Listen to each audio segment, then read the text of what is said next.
Wala nang maraming paligoy-ligoy pa, diretso sa punto na. Maiksi lang ang komentaryo, pero diretso sa punto. Maraming kuro-kuro, may tiwali, may totoo. Dito, sa puntong diretso tayo. Punto, diretso.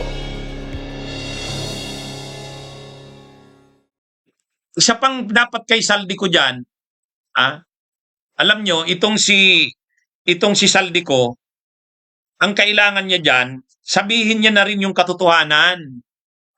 Ang problema kasi kay Saldico, mga kabunyog, ang problema kay Saldico, sabi niya, wala akong kinuha kahit kaunting pera. Yun ang problema. Yun ang problema doon. Ganito dapat sana ang mangyari. Ito ang pinakamagandang sitwasyon. Si Saldico ay uuwi ng Pilipinas. Parang nakonsensya na siya. Nakonsensya. Ngayon, sa pagkakonsensya niya, magko-cooperate na siya, sasabihin niya na ang lahat ng katotohanan. Pero kung ang linya niya na naman na sasabihin, wala akong nakuha kahit kaunting pera. Wala daw siyang nakuhang konting pera. Ang pinag-usapan, halos trilyon na pera na. Trilyon. Tapos wala kang nakuha. Parang ikaw yung lahat ng gumawa ng diskarte, maniobra. Tapos diniliber mo na lang kila Romualdez. Sa kung kani-kanino. Tapos ikaw wala kang kinuha kahit isang kusing. Manghirap nun. Kaya mga kabunyog, mga kababayan, ito, ang ano dito, ang sitwasyon dapat ganito.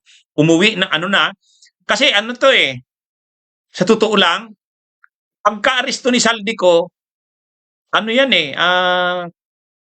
pwede pa rin gawa ng paraan ni Saldico na hindi ka agad-agad siya ma-deport. Pwede pa rin gawan niya yan ng paraan. Siyempre, mapera siya. Pwede siyang mag-hire ng mga abogado doon. Pero, gagawin naman daw ng Pilipinas ang lahat ng magagawa para ma-deport na talaga si Saldico. Pero siyempre, gagawin din ni Saldico ang lahat ng magagawa niya para mapigilan siyang wag makauwi ng Pilipinas. Pero, kung si Saldico talaga ay kumbaga magko-cooperate, wag na niyang questionin ang pag-deport. Anggapin niya na bumalik na siya sa Pilipinas, harapin niya na. At mag-cooperate na siya, sabihin niya na lahat niyang nalalaman. Yung lahat ng katotohanan. Kaya lang, pag sinabi nating sabihin niya ang lahat ng nalalaman niya, hindi pwede na ang linya niya ganito. Totoo po yan, grabe po ang nangyaring korupsyon, ko po yung ng mga pera, nag-deliver, mga tao ko ang nag-deliver, ganito, ganyan. Tapos sasabihin mo, ikaw wala. Hindi ka kumuha kahit piso. Wala kang naging doon, hindi ka nanginabang doon sa mga transaksyon na yon, yung mga diskarte na yun. Walang maniniwala. Yan actually yung pinaka-problema kay Saldico. Ang gusto ni Saldico, idiin niya si ganito, si ganyan, pero siya hindi. Wala naman yun. Yun ang pinaka-problema. Pero, kung gusto talaga ni Saldico na mapanagot na ang lahat ng sangkot, nahihirapan na rin siya, mag-cooperate na siya. Parang katulad kila Alcantara, kila dating DPWH Yusek Bernardo. Yun ang yun ang mas magandang gawin niya. Tapos mas maganda, ibalik niya na lahat ng ninakaw niya. Ang itira niya na lang, yung lehitimo niyang transaksyon. Kasi, mayroon naman dyan na lehitimo siyang transaksyon. Lehitimo, hindi yung nakaw. Yung nakaw, ibalik sa gobyerno. Sabihin niya na lahat ng katotohanan. Tapos, kung totoo yung mga sinasabi ng ex-Marines sa Kanigutesa, sabihin niya, sang-ayunan niya, suportahan niya. Ituro ngayon, kanino sila nag-deliver ng mga pera. Hindi pwedeng ang sasabihin niya, nag-deliver siya ng pera, pero siya daw hindi naman ang ginabang. Walang maniniwala doon. Walang maniniwala. Anyway, mga kabunyog, ang pinakamalaking tanong na actually ngayon, mag-cooperate na kaya si Saldico? Sabihin na niya na kaya ang buong katotohanan? Yun ang pinakamalaking tanong Sana. Sana naman, dati naman siyang seminarista Dating seminarista yan. Magpapari sana yan sa Bicol. So sana, itong nangyari sa kanya, wag niya nang kontrahin ang deportation niya, wag na siyang sumunod kay Harry Roque, kasi si Harry Roque, ang advice sa kanya, wag umuwi mag-apply daw ng political asylum. Oh, pagka sinunod niya itong mga DDS na ito, wala. Ha? Kasi itong mga DDS, ayaw nila na parang ayaw nila na umuwi si Saldico eh. Kasi ewan ko ba dito sa mga pro Duterte. Kasi sabi ni Harry Roque, kipaabot kay Saldico, ha? Huwag kang umuwi. Papatayin ka pag umuwi ka. Oh, parang ganun yung sinasabi. Ha? Ito namang si Mike Defensor, protektahan daw si Saldico. Okay, pag uwi naman yan sa Pilipinas, sasalubungin ka agad yan ng maraming pulis, maraming security. Siyempre, isi-secure yan diretso sa, diretso yan sa PNP. Pagdating sa PNP, magmamagshot yan, magsiserimonya na ano lang yan, dadali na yan sa Sandigan Bayan. Pagkatapos niyan, o-orderan na yan ng Sandigan Bayan kung saan dapat ikulong. Ay malamang ikukulong yan sa pareho ng kulungan ni Bong Revilla. O, doon secured naman yan ng BJMP. Ano bang sinasabi ng mga DDS na delikado ang buhay ni Saldico? Once na mahawakan yan ng gobyerno, obligasyon na ng gobyerno na i-secure yan. Ha? Pag may nangyari dyan, pananagutan ng gobyerno yan. Kaya hindi natin maintindihan dito sa mga DDS, bakit ang linya nila, wag daw umuwi, sabi ni Saldico, sabi ni Roque. Sabi naman ni Mike Defensor, delikado ang buhay mo, Saldico. Ha? Ano ito mga kabunyog, mga kababayan? Ano ba talaga? Ano to? Kung gusto natin ng katotohanan, dapat umuwi si Saldico. Dapat sa part ni Saldico, wag niya nang pahirapan ang gobyerno, wag niya nang kontrahin ang deportation sa kanya. Pangalawa, pagdating niya dito, mag-cooperate na siya. Baguhin niya na yung kanyang mga sinasabi. Kasi ang sinasabi niya, namigay ako ang nagano ng mga pera na yan. Kung ilang na yan, trilyon na pera na yan. Pero hindi naman daw siya kumuha kahit piso diyan. Wala. Pagkaganyan, mga kabunyog, walang maniniwala sa ganun. Sinong maniniwala? Ang daming perang binigay niya daw kung kani-kanino, diniliver niya kung kani-kanino, tapos siya wala? Wala yan. Parang katulad na naman yan ni Diskaya. Parang katulad na naman ni Diskaya yan, mga kabunyog. Si Diskaya, di ba ganon? Si Diskaya, gusto niyang idiin yung iba, pero siya daw, wala daw siyang ninakaw. Maayos daw yung kanyang transaksyon. Ay, pagka ganon, wala.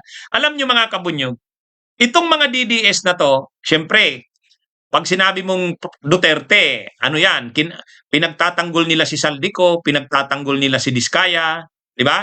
Yung mga DDS, pinagtatanggol nila yung 18 ex-Marines, pinagtatanggol nila si Gutesa, yan yung mga DDS eh. Pero, ang gustong mangyari ng mga DDS, ang ituro lang nila Diskaya, ilang tao lang, pero sila na Diskaya, hindi sila sangkot. Pwede ba yon? O gano'n na naman ang gusto nila kay Saldico. Ang ituturo lang ni Saldico, sila Martin Romualdez, sila Pangulong Marcos, pero siya hindi sangkot. Hindi maniniwala ang taong bayan sa gano'n. Ganun ang linya kasi ng mga DDS. Ang DDS, ang kanilang itong si Diskaya, itong si Gutesa, itong ex-Marines at saka si Saldico. Pero ang gusto nilang linya, si Saldico ay walang kasalanan, walang tinanggap na pera. Si Diskaya ganun din. Wala ding kasalanan si Diskaya, legal ang kanyang transactions, pero ituturo nila kung sino yung mga binigyan nila ng pera. Ganun ba yun? Pwede ba yung ganyan? Yan ang problema. Tapos walang kinalaman ang Duterte, ibig sabihin nung panahon ni Duterte walang korupsyon. Sila Bongo walang kinalaman. Yun ang ng Diskaya eh. Pag nakakarating na sa Duterte, ayaw na nila. Ganon din itong si Saldico. Baka naman sabihin niya, wala ring kasalanan ang Duterte. Ay ang gusto natin, pag sinabing managot ang lahat ng sangkot, panahon ni Duterte, dapat managot din eh. Tapos panahon ni Pangulong Marcos, lahat din dapat managot yung dapat managot. Ganon yung natin dyan. Mga kabunyog, mga kababayan. Yan ang problema ng linya ng mga DDS. Nila Argo. Ang gusto nila managot lang kung sino, pero halimbawa si Saldico, paniwalaan si Saldico sa sinabi nitong hindi siya sangkot. Pwede ba yun? Ganon din si Diskaya. May tinituro si Diskaya kung sino-sino. Pero sila daw na mag-asawang Diskaya, hindi naman sangkot. Maayos daw ang transaksyon nila. Paano ka naman maniniwala sa ganyan? Ang gulo niya. Alam nyo mga kabunyog, mga kababayan, yan ang pagkakaiba. Ang DDS, nananawagan sila ng ano daw, pananagutan, pero ang gusto lang nilang managot, yung gusto lang nilang managot. Ako hindi. Ako mga kabunyog, kilala nyo si Attorney Enzo. Sa akin, lahat ng sangkot dapat managot. O yan. Yan yun. Kaya ako, suportado ko yan, umuwi si Saldico. Suportado ko yan na pag pinatawag si Saldico, sabi nga ni Ping Lacson, ipapatawag na rin si Gutesa, ipapatawag na rin yung ex-Marines, magkaalaman na. O ngayon, dapat sabihin lahat ng katotohanan. Di ba? Para mapanagot ang lahat ng sangkot. Sabi ni sino yan? Ang sabi ni Ombudsman Boying Rimulya, kakasuhan si Martin Romualdez at saka si Chis Escudero. Alam niyo ang pinakamatibay na testigo? Kung kakasuhan si Chis Escudero at si Martin Romualdez, sabi niya ni Ombudsman Boying Rimulya, pinakamatibay na testigo si Saldico. Kung magko-cooperate si Saldico. Di ba? Kung magko-cooperate si Saldico. Kasi nung pinag-usapan niyang mga budget na yan, sinong nag-usap-usap diyan? Di ba? Siyempre, ang pinakaagad-agad nagkausap-usap diyan, Senate President.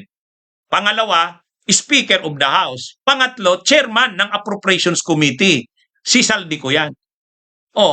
Kaya yung sinasabi ni Ombudsman Boying, kakasuhan daw ng plunder si Romualdez at si Martin, ang pinakatestigo diyan na maganda, si Saldico. Ang problema nga, kung hindi naman mag-cooperate si Saldico. Yan. Kaya dapat, kayong mga DDS, kung gusto nyo na mapanagot ang lahat ng sangkot, sabihan nyo si Saldico mag-cooperate na. Pero kung ang sasabihin ni Saldico, hindi naman siya sangkot dyan, wala daw siyang kinuha, wala. Ang hirap niyan. Ang hirap ng ganyan. Ang gusto kasing, saka ngayon, paano naman ito mapapanagot ng lahat ng sangkot? Ang sabi ni Harry Roque, wag kang umuwi, Saldico. Labanan mo na hindi ka mag-apply ka ng political asylum. Ano ba talaga? Ano ba talaga? Gusto ba nating mapanagot ang lahat ng sangkot? Yan yung problema diyan. Kaya ito mga kabunyog? Magulo itong mga DDS. Pero si Saldico rin, sana nagbago na siya. Kung paano siya magbabago? Huwag niya nang pahirapan ang gobyerno. Tanggapin niya na ang katotohanan na naaresto na siya. Kasi kung papahirapan niya, kukuha siya ng mga abogado, kukontrahin niya ang deportation. Huwag na. Mag-uwi na siya ng Pilipinas at pagdating niya ng Pilipinas, tanggapin niya na makukulong siya dahil sa mga krimen na ginawa niya, pero sasabihin niya na ang lahat niyang nalalaman. Pero kung ang linya niyang sasabihin, ito ang mga binigyan niya daw ng pera, pinadala niya ng pera, pero siya walang nakuhang pera, wala yan. Anong klase naman yan? Okay, mga kabunyog, mga kababayan, magandang araw sa inyong lahat. Mabuhay po tayo. Bunyog, bunyog, halikan na kasama ka. Bunyog, kapag buklod ay may pag-asa. Luzon, Visayas, Mindanao, isa ang pananaw. Sa bagong Pilipinas ang bunyog isisigaw. Bunyog.